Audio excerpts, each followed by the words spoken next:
With the framework agreement for a trade deal with the United States of America done, government officials are pushing back firmly on criticism in some quarters, making it clear that India's energy security and farmer interests are completely non-negotiable. At the heart of the debate is India's sovereign right to decide where it buys crude oil from versus US President Donald Trump's recent executive order, which has set up a high-level panel to monitor whether India resumes directly or indirectly importing Russian oil. India's response is simple. Russian crude was never a structural dependency. In 2019, Russia accounted for just about 2% of India's crude oil imports. It was only in post-COVID years that imports grew, peaking at 40% in 2023. Since then, imports have tapered down to around 33% of India's total imports in 2025. The Russian oil imports spike post-2022 was driven by deep discounts, freight advantages, and guaranteed availability. And the government says its options are open now. One of them is cheap, the recent unsanctioned Venezuelan crude, which is now flowing back into global markets. Trump has guaranteed that this oil will be available for India.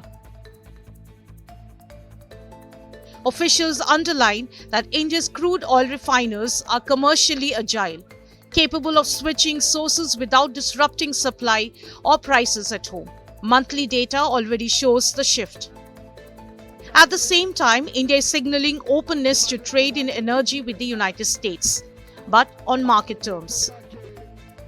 Our estimate is that in the next 5 years, we will need to import about $2 trillion of energy products, that's crude oil, LPG, LNG, precious metals, ICT products used in AI, in quantum computing, the semiconductors, the chips of NVIDIA, for example. Indian importers won't have an advantage if they import from the US.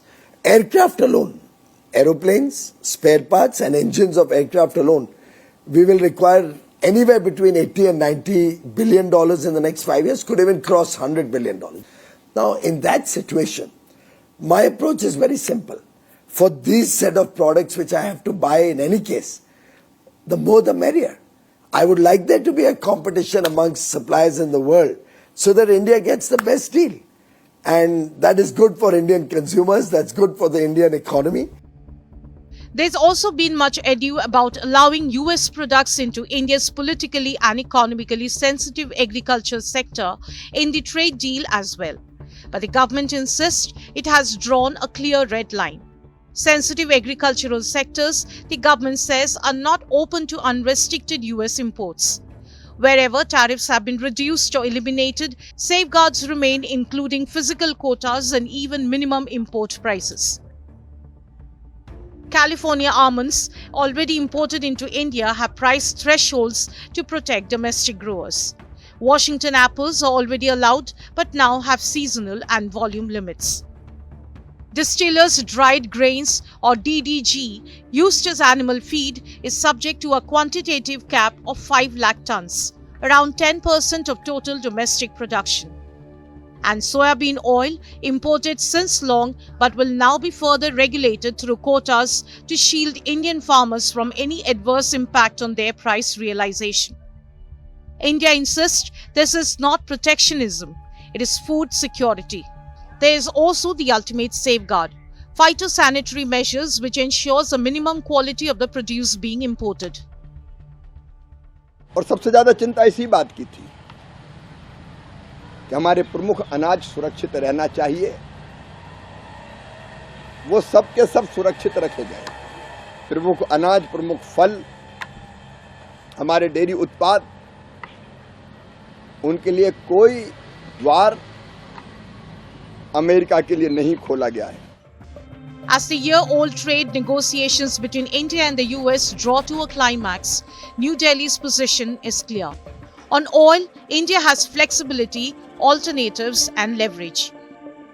On agriculture, there will be no compromise with farmer livelihoods. In any case, only around half of these imports will be at zero duty. There are other levers that India has and can deploy would the need arise. Bureau Report, Business Today Television.